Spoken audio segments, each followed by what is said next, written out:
Welcome back to the Gardening with Joy and Holly radio show. Thank you for allowing us to be part of your day. Well, the heat in many parts of the country is setting in, and a drought is part of the heat. We're in a drought in where we're located in many parts of the country as well, and Tree Diaper can help you keep your plants healthy. Tree Diaper is a revolutionary watering system that slowly releases water around the base of any tree or plant as the soil dries. The Tree Diaper is filled with water from rain or when you water and slowly releases water over 3 weeks. Every time it rains or you water, Tree Diaper recharges. No pipes, hoses, or electricity needed.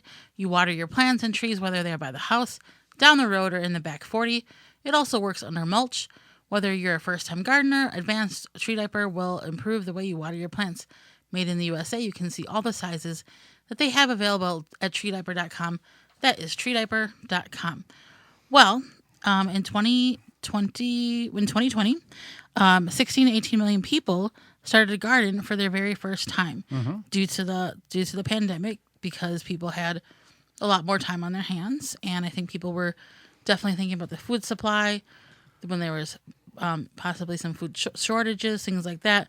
It drew them to gardening. It was something to do, especially with their families during the times of social distancing and whatnot. Yeah, how has the pandemic shaped the gardening or the horticultural industry with that 18 to 20 million new gardeners that swelled the total number of gardeners in the U.S.? It's a little over past 63 million, according to the CEO of Bonnie Plants. And then and our listeners, maybe some of these new gardeners. Yes, we were seeing, and we still are seeing, questions, and we welcome those questions to gardentalkradio@gmail.com. And we get the beginning of the email is, "Hello, I'm such and such from here, and I listen to the show either on the radio or podcast. This may seem like a silly question, but," and then the question is listed. There's no such thing as a silly question because, we're in the gardening. I'll give an example here. We're in the gardening. If I walked up to somebody who flies a plane, I'm going to ask questions that he or she would think would be a very common, ordinary, simple, everybody should know that answer to that question. But I don't know, so they would be respectful and say, "Oh, yeah, this is how that works." But here's the thing. I don't even put that much thought into it. Somebody says, "I'm having problems with the tomato hornworm." Well, I know some people feel like they feel like this is just a silly question. I just answer it. That's because that's right. That's what I want to do. That's how I want to be helpful. My manager asks me questions all the time. He went from growing in a raised bed and he's moving whatever. Now he's growing in pots, and he had some questions. And do I think twice about his questions? Are they silly to me? Absolutely not. I just want to answer to be helpful. Well, the interesting thing about all these gardeners is growing flowers was by far the most popular activity last year going into this year. At 73% of the gardeners, they grew flowers with shrubs and vegetation rounding out the top three. And then more than 32% ranked container gardening high on their list. Houseplants are also important at 46%, saying indoor gardening is a meaningful activity. Right. So another thing I wanted to mention is that when people started gardening last year for the first time, or maybe returning, they left the hobby or whatever you want to call it. A lot of them, not only were trying to think about their food supply, but it was something for them to do that brought them joy, and it brought them kind of a sense of purpose. Or in some instances, allowed them to not think about what was going on in the world, detaching themselves from society for a little bit of time. Right. And that's the thing about gardening is it really helps. It essentially helps ground you. You got your hands in the soil. You're dealing with the plants. You're thinking about that. You're thinking about watering your plants. It becomes not that it is all consuming, but it becomes something that, is something that it's a distraction essentially, but it's not a bad distraction. It's something that is positive and helpful. And a lot of people turn to gardening. They turn to just being outside. I saw a lot of extra people like on the trails and stuff. So it's not uncommon that this is what happened. Even I think about victory gardens after World War II or during World War II and after, things like that. So it's no surprise. So now our question is, are people going to return to it? Have they returned to it? what's going on with these pandemic gardens now. Well, you indicated at the beginning of the segment that 16 to 18 million new people started gardening last year for the first time. And the survey done said they indicated that 86% of those people surveyed said that they would garden again in 2021. And many of them said that they would even expand on their garden. Now, expanding on the garden, obviously, it depends on if your ground container raised beds, your financial situation with the cost of lumber now. You can be creative with making pallet raised beds and all of this. But we saw through our platforms and other significant YouTubers and radio hosts and social media gardening platforms saw a significant spike in activity and followingship, I guess is the wrong word there, subscribership to just followers, to these pages. We are starting. We've seen I think to a certain level a plateauing effect at this point, because in March, everything nobody with very few people knew what was going on. The uncertainty. Okay, it's going to be kind of like last year, a repeat of March 2020, and then the world. We won't get into too many words because we don't know how this is going to get censored on our social media platforms. So. A device was come out that would prevent you from potentially getting the thing, and the world was getting back to quote unquote normalcy. And I think there's going to be movie theaters, bars, restaurants, all that has opened back up to some degree. And I think a lot of those we're going to garden. We've never gardened before, and they tried it last year because it was nothing else to do. And now that the world has quote unquote opened back up, the plateauing effect we may see a downturn a little bit in the activity of backyard gardening. I don't doubt that at all. I know even myself, I've noticed that I'm not. I mean, we're gardening and stuff, but like I'm not doing as many non communicable activities where I'm not staying home as much. I'm going out more, things like that. So it's not surprising that people are maybe abandoning their pandemic gardens, whatever. But it's not to say that they're not going to go back to them. No, it's not that bad, but I'm just saying the general sense, if you had a million people have to stay home and couldn't do anything, and then all the million people that had to stay home are now given the opportunity to leave their home and go do things, not everybody's going to return to what they once were doing a year ago. However, we see this in a couple of garden centers in our area. Last year, before Memorial Day, when most of the summer crops are planted, they didn't have a plant left. Yeah, stuff was just flying off the shelves. They didn't have anything.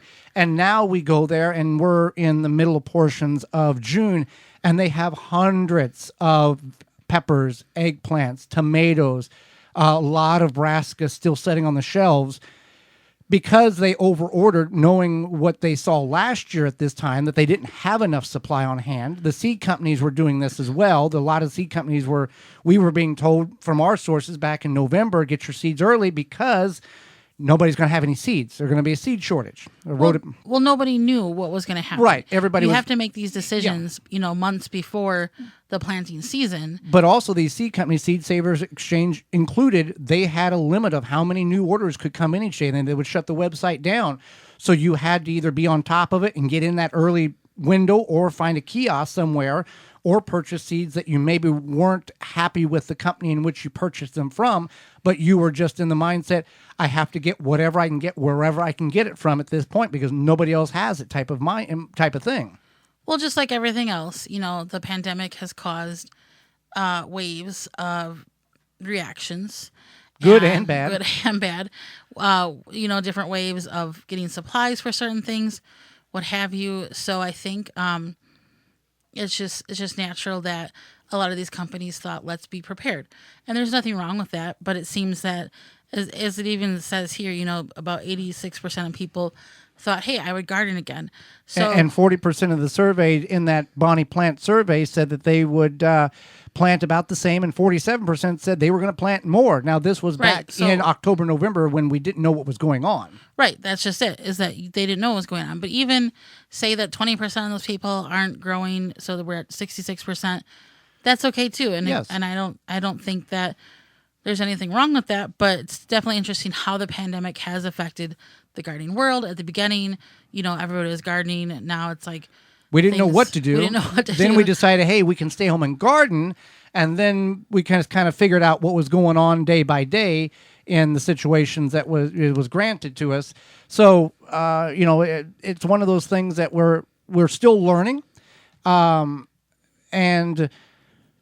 we there's still a large percentage of people that are gardening, but I think we lost those, weekend, let's do something to do something. And and these are the people that may have spent a chunk of money to garden, and then they realized, oh, the world's back open. We don't need to garden because the grocery store has everything we need. But there was a certain level, and there still is, of that food insecurity and not knowing where or if or how clean or what's going on with certain items that you enjoy. And if you've ever grown tomatoes, for example, you know that there's nothing that ever comes close to what you pull off of your garden's vine. There's no such thing as a ripe tomato from the grocery store that doesn't taste like a piece of cardboard. I just also want to mention that we still live in a world that there's a lot of instant gratification. Yeah. And people may have gardened, it wasn't what they thought it was, not realizing that it does take some time to kind of get the hang of it. Even us veterans, we still make mistakes. And maybe, that is something that could have happened too. Well, turn on any TV program, not so much YouTube, but any TV program. 25 minutes, they've planted a garden, they've harvested the garden, they've canned it up, not a single problem, and you can do it too. And you can remodel your house like that too. Why? They build a whole house in 45 minutes. Yeah. Yeah. So that doesn't happen. This old house, they built a patio in 15 minutes. It took me and my family back home on the farm 7 days to get that sucker put together. So I don't know what happened there. We must have did something wrong. And some people romanticize hobbies. This seems like a fun hobby. Let's try it. And then all of a sudden they're like, no, this is not for me. And that happens too. So there's many variables, and I guess we'll have to see what happens in 2022. But if you're gardening or you're starting to garden this year because you heard of the hype, it doesn't have to be big. You can start with 4x4 raised bed, a couple of containers, just dig in the ground, and it's not too late to start gardening. There's many gardeners last year that started in July and did relatively well. So keep that in mind. But as the summer is in full swing now in many portions of the country, Holly, those nasty Japanese beetles are wreaking havoc on our gardens, and we need to stop that so we can have a successful garden. Yeah, if you're looking to successfully control beetles without damaging the environment, look no further than Beetle Gone from Phylum Bioproducts. Derived from a naturally occurring soil bacteria, Beetle Gone is the only organic solution that successfully controls beetle invaders. You just mix the powder and water and spray on your plants. Once ingested, the target pests will stop feeding and die. And since it's an organic BT product, it's a great choice to use on your fruits and veggies in addition to your ornamental flowers and trees. Not only does Beetle Gone work, but what I like most about it, Holly, is the product that is safe for beneficial insects, ladybugs, butterflies, bees, doesn't affect those at all. Has no issue with water toxicity. Beetle Gone from PhylumBioproducts.com. That's PhylLOM bioproducts.com. Check it out. The product works, and it can help your garden grow better. Hey there, gardeners. Thanks for checking out this segment of the Gardening with Joey and Holly radio show. If you like what you've seen, you can search through the channel and find full in-studio videos of the entire show. If you want to go another route, you can search for it on your favorite podcast platform by searching the Wisconsin Vegetable Gardener radio show or the Gardening with Joey and Holly radio show, and you can download it and take it with you. You can check out all past seasons at our website, thewisconsinvegetablegardener.com, under the radio tabs at the top of the page. We thank you for joining us. We hope you've learned and enjoyed the show, the segment, and we'll see you next time.